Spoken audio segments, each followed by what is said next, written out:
নমস্কার, শুভ সকাল। কেমন আছো সবাই? আশা করি সবাই ভালো আছো। আমিও অনেক বেশি ভালো আছি। তাছাড়া এখন মোটামুটি ওই সকাল 9:30 মতো বেজে গেছে। 9:30 পুরোপুরি নয়, ওই 9টা মানে 25 মতো হয়েছে। সেই যাই হোক না কেন 9:30 মতো বেজে গেছে। তো এখন কিন্তু আমার পুজো আরও সব কমপ্লিট হয়ে গেছে, মানে কাজ টাজ টুকটাক। আর পুজো করে এই এসে একটু রুমে বসছি। তারপরে ভাবলাম অনেকদিন ঠিকঠাক মতো ভিডিও দেওয়া হচ্ছে না, মানে দিতে পারছি না, এত পরিমাণে কাজের বাড়ির মানে ব্যস্ত, মানে টুকটাক কাজ, যাই হোক মানে ঠিকঠাক মতো ভিডিও করতে পারছি না। তো সেই কারণে আর ভিডিও পোস্ট করা হচ্ছে না, মানে ডেইলি ব্লগ যেটা। তো সেই কারণে তো চেষ্টা করব এরপর থেকে মানে সব সময় দেওয়ার। তো যাই হোক না কেন এখন মোটামুটি আমার টুকটাক কাজ কমপ্লিট করে নিয়েছি, পুজো করে নিয়েছি। এবার কিন্তু আমার খাওয়া শেষ হয়ে গেছে সবার, মানে সকালে যেটা খাওয়া হয় খাওয়া দাওয়া তো সবাই করে নিয়েছি। এবার কিন্তু রান্নাঘরে যাব। কি রান্না হবে, কি করব না করব সমস্ত কিছু তোমরা দেখতে থাকো, তবেই বুঝতে পারবে। পুরো ব্লগটা প্রথম থেকে শেষ পর্যন্ত দেখতে থাকো। আশা করি আজকের ব্লগটা সবারই ভালো লাগবে। এই যে আমি কিন্তু রান্নাঘরে চলে এসেছি, আর রান্নাঘরের দরজাটা খুলে দেখছি যে অল্প অল্প বৃষ্টি হচ্ছে। আর তাছাড়া ঠাকুমারও বলে নিয়ে নয়, আমরাও দেখে এসেছি যে যত রথ মানে এগিয়ে আসবে তত কিন্তু বৃষ্টি হবে। তো যাই হোক না কেন এবার তো আমাকে রান্না করতেও বসতে হবে। আর এই দিকে কিন্তু আমি রান্নাঘরে চলে এসেছি রান্না করার জন্য। আর বাইরে তো তোমরা দেখলে প্রচণ্ড বৃষ্টি হচ্ছে। এখন অবশ্য কম বৃষ্টি হচ্ছে। তো যাই হোক না কেন, আর আমি এমনিতে উনানে রান্না করব। আর কি কি রান্না করব আজকে দুপুরে সমস্ত কিছু তোমাদের সাথে তো শেয়ার করব। তো চলো কি কি মানে জোগাড় মানে করা হয়েছে, মানে আনাজপত্র কাটা হয়েছে, বা কি রান্না হবে না হবে সমস্ত কিছু তোমাদেরকে দেখাবো। তো চলো, এই যে উনানে রান্না করব অবশ্যই, কিন্তু এখানে কিন্তু না আমি একটা যে মাছ দিয়ে ঝোল করব, তো ওইটা আলু আর ওই যে ডাঁটা হয় পুঁই শাকের ডাঁটা, ওইটা কিন্তু আমি সেদ্ধ করতে বসিয়ে দিয়েছি। তো সেই কারণে, আর আমার এমনিতে উনানে রান্না করতে ভালো লাগে, তো সেই কারণে একটু গ্যাসে সেদ্ধ করে নিলাম। আর এমনি তেল মশলা যত কম খাওয়া হয় তত ভালো, কিন্তু আমার তো আর হয় না, তো একটু বেশিই হয়ে যায়। তো আমি ভাবলাম একটু না সেদ্ধ করে আজকে রান্না করব পুঁই শাক, আর মানে পুঁই শাকের ডাঁটা আর আলুটাকে সেদ্ধ করে রান্না করব। আজকে ঝোলটা কেমন হয় সেটাই দেখব, মানে খেতে টেস্ট কেমন হয়। আর আমি তো সবসময় তেলে সবসময় ভেজে রান্না করি, তো আজকে ভাবলাম চলো সেদ্ধ করে রান্না করব। আর এখানে তো সেদ্ধ অলরেডি হয়ে গেছে, এটাকে আমি কিন্তু নামিয়ে নিব।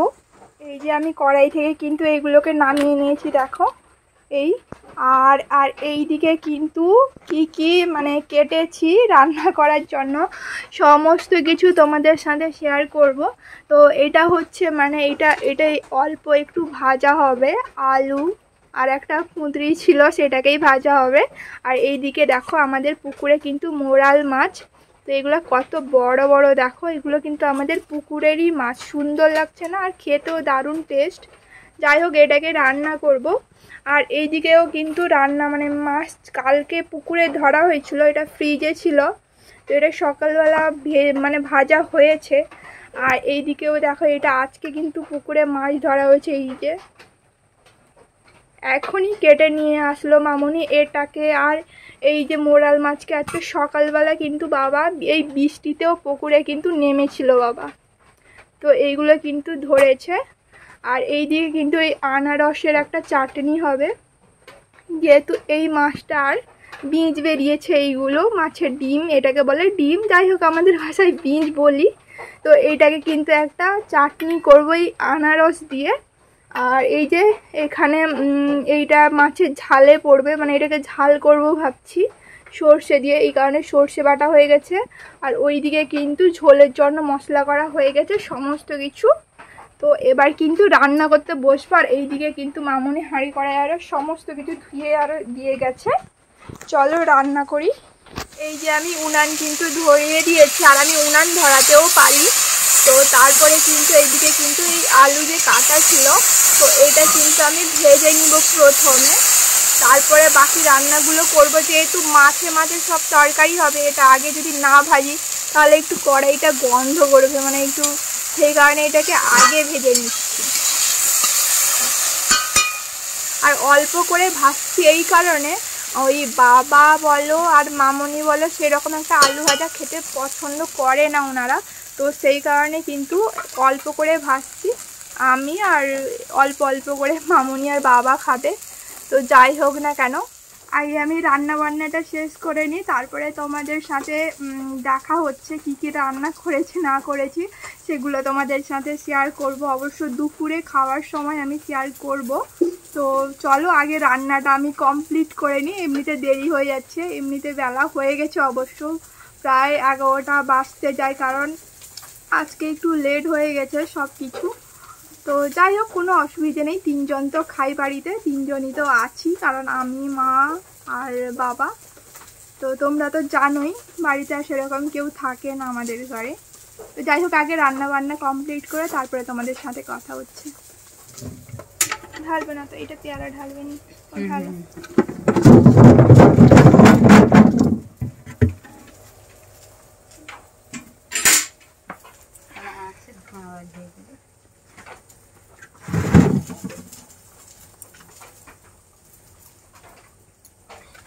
এই যে তোমরা দেখলে মামনি ওই ফ্রিজের মধ্যে পেয়ারা শসা আমাদের বাগানে হয়েছিল, তো ওইগুলো কিন্তু মামনি মানে গাছ থেকে ভেঙে নিয়ে এসছে, কারণ নষ্ট হয়ে যাবে, এমনিতে প্রচুর পরিমাণে নষ্ট হয়ে যাচ্ছে। আর সত্যি পেয়ারাগুলো অনেক মিষ্টি, আর এই দেখো কীরকম পেকে গেছে পেয়ারাগুলো, মানে পুরো ইয়ে হয়ে গেছে, খাওয়ার জন্য তো উপযুক্ত, মানে পুরো পেকে গেছে, রসালো হয়ে গেছে, সত্যি অনেক মিষ্টি আমাদের ঘরে পেয়ারা। আর 2-3 রকমের মতো পেয়ারা হয়, তো অনেকে মানে অনেক রকমের থাকে না, তো আমাদের ঘরে কিন্তু 3টা মতো কাজ আছে, তো আর পেয়ারা কিন্তু অনেক বেশি হয়, তো সেই কারণে কিন্তু মামনি আমাকে এই যে 2টো পেয়ারা দিয়ে গেল, বললো কেটে খেয়ে নাও। বলো ঠিক আছে, রান্নাটা শেষ হোক তারপরে খাবো। এই দেখো বন্ধুরা, আমার কিন্তু সমস্ত কিছু রান্না বান্না আমি কমপ্লিট করে ফেলেছি। আর কি কি রান্না করেছি তোমাদেরকে একটু দেখিয়ে দিই। এই যে দেখো, যে আলু ভাজা একটা বাটিতে আছে, আরেকটা এটা হচ্ছে চুনা মাছ যেটাকে বলে, বা মোরাল মাছ, সেইটাই কিন্তু আমি ভাজা করেছি ওই পেঁয়াজ কাঁচা লঙ্কা দিয়ে। আর তারপরে কিন্তু এই দিকে আমি কিন্তু মোরাল মাছের মানে সর্ষে দিয়ে, যেটা তেল ঝাল বলে আর কি, তোমরা তো দেখতেই পাচ্ছ। আর যতই ভাবি যে একটু তরকারিতে কম তেল দিব, সেটা কিন্তু কখনোই হয় না আমার দ্বারা, তোমরা তো নিজেই দেখতে পাচ্ছ নিজেরাই। তো তেল মোটামুটি আমার দিতেই হয়, তবুও তেল বেশি খাওয়াটা অবশ্য ভালো নয়, তবুও আমার হয়ে যায়। আর এই দিকে দেখো, এটা আমার খুব ভালো লাগে, আনারস দিয়ে ওই মাছের ডিমের চাটনি, আর এত ভালো লাগে, এটা এত ভালো হয়েছিল। যাই হোক না, আর এখানে হচ্ছে যেটা হচ্ছে ভোলা মাছের তেঁতুল টক, আর এটা সে কি বলে, ওই যে কচু যে বলে, ওই কচু শাকের গোড়া দিয়ে ওইটা তেঁতুল টক করা হয়েছিল, মিষ্টি তেঁতুল টক। আর এখানে আছে পুঁই ডাঁটা আলু দিয়ে ওই কি মাছ ছিল ওইটা যে দেখিয়েছিলাম, আমি ঠিক বলতে পারছি না, তো যাই হোক না কেন, ওই মাছের আমি কিন্তু তরকারি করেছিলাম, মানে ঝোল করেছিলাম যেটা হয়, তো ওই ঝোলটাই করেছিলাম। আর এই দিকে কিন্তু আমি আর আমও কেটেছিলাম, সেটা হচ্ছে মানে বাবা বলছিল যে আম একটু কাটলে ভালো হয়, তো এদিকে মামনি বলছে আনারস হয়েছে, আনারসের চাটনি করেছে, আর আবার আম কাটবে, আমি তবুও লেবু আর আম কেটেছি যেহেতু বাবা বলেছে। তো এই যে হচ্ছে দুপুরের খাবার দাবার সমস্ত কিছু আমি রেডি করে ফেলেছি, আর বাবাও চলে এসছে যেহেতু টাইম হয়ে গেছে, আর সেই কারণে দুপুরে খাওয়ার দাওয়ার বেড়ে ফেলতে বলছে বাবা। আর এই দিকে দেখো, বাবাকে কিন্তু আমি সাজিয়ে গুছিয়ে দিয়েছি। আর এরকমটা ভেবো না তোমরা যে ভিডিও করছি বলে বাবাকে সাজিয়ে গুছিয়ে সবসময় মানে খেতে দিয়েছি, এরকমটা নয়। আমার সবসময় ভালো লাগে সাজিয়ে গুছিয়ে কোনো জিনিস দিতে, তো সেই কারণে কিন্তু বাবাকে দিয়েছি। বাবা দেখে বলছে আজকে অনেকগুলো তরকারি করেছে, এমনি করেছি, বাবা হাসছে। তারপরে এই যে আমাদের ঘরে কুচু চলে এসছে খেতে, ওকে তো শুধু ভাত তরকারি দিলে হয় না, ওকে মাছটাই দিতে হবে। তো আর এইদিকে বাবা বললো যে তোমরাও বেড়ে নাও, তোমরাও বেড়ে বসে যাও খেতে। আর এই যে দেখছো, এটা কিন্তু আমার বেড়ে নিয়েছি। আর তোমরা হয়তো ভাবছো এত ছোট থালা একটা আমার জন্য, এত বড় একটা মানুষ খাবে, সেরকমটা কিছু নয়, এই থালাতে আমার খেতে ভালো লাগে, যেহেতু আমি অল্প বরাবরের জন্য ভাত খাই। আর এই থালাটা আমারই কিন্তু হাজব্যান্ডের থালা। এবার হয়তো ভাবছো যে এত ছোটো যে থালা হাজব্যান্ডের কাঁসার থালা, এটা হচ্ছে ওর অন্নপ্রাশনের থালা, তোমরা কেউ হাসবে না।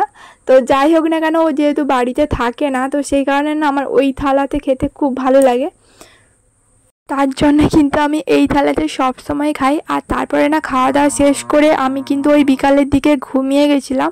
বিকাল মানে ওই দুপুরের সময় খাওয়া দাওয়া শেষ করে ঘুমিয়েছিলাম। আর এটা আমার প্রত্যেকই মানে আমার অভ্যেস এটা, যে খাওয়া দাওয়া শেষ করে একটু ঘুমাতে হবে। তারপরে ওই 4:30 কি 5টা নাগাদ হবে, আমার কিছু খেতে ইচ্ছে করছিলো। আর তাছাড়া খাওয়া দাওয়া ছাড়া তো কী কাজ বাড়িতে, যেহেতু আমরা বেশিজন থাকি না, তো সেই কারণে কিন্তু মামনি বলল যে ঠিক আছে কিছু চাউমিন আরও করে ফেলো। আর চাউমিন খেতে ইচ্ছে হচ্ছিলো না, এই পাস্তা মতন খেতে ইচ্ছে হচ্ছিলো, যেহেতু পাস্তাও নেই। তো আমি সব সময় যে ভাবি ওই ফোনে দেখি রিলসগুলো, এই যে রুটি করে সেদ্ধ করে এই যে এইরকম একটু করে মানে পিস পিস কেটে পাস্তা টাইপের, তো ওইটাই করে খাচ্ছিলাম। সত্যি কথা বলতে সিরিয়াসলি খুব ভালো টেস্ট হয়েছিল। এতে বেশি কিছু নয়, ডিম দিয়েছিলাম, পেঁয়াজ, কাঁচা লঙ্কা, টমেটো সস, ব্যাস এই কিছুই দিয়েছিলাম। মানে সর্ষে তেল দিয়ে আমার ভালো লাগে খেতে, তো সেই কারণে সর্ষে তেল দিয়ে করেছিলাম। আর এইদিকে দেখো শসা ওপরে একটু দিয়েছিলাম, যেহেতু সসটা আমি ওই কড়াইতে দিয়েছিলাম, এই জন্য বেশি দিলে একটু টক টক টাইপের লাগে, আমার বেশি ভালো লাগে না। তো সেই কারণে দেখো পুরো কমপ্লিট হয়ে গেছে, আর সত্যি দারুণ খেতেও লাগছিল। তোমরাও ট্রাই করতে পারো, আর খেতে পারবে অবশ্যই, এইটা বলতে পারবো। তাছাড়া ভিডিওটা আমি এখানেই শেষ করছি, দেখা হচ্ছে নতুন কোনো ব্লগ ভিডিওর সাথে। আর এই ভিডিওটা যদি তোমাদের ভালো লেগে থাকে অবশ্যই তোমরা লাইক, কমেন্ট, শেয়ার করো। আর যারা নতুন হয়ে থাকো তারা আমার চ্যানেলটিকে অবশ্যই সাবস্ক্রাইব করে আমার পাশে থেকো। দেখা হচ্ছে নতুন কোনো ব্লগ ভিডিওর সাথে, ততক্ষণে টাটা। দিশাহারা কেমন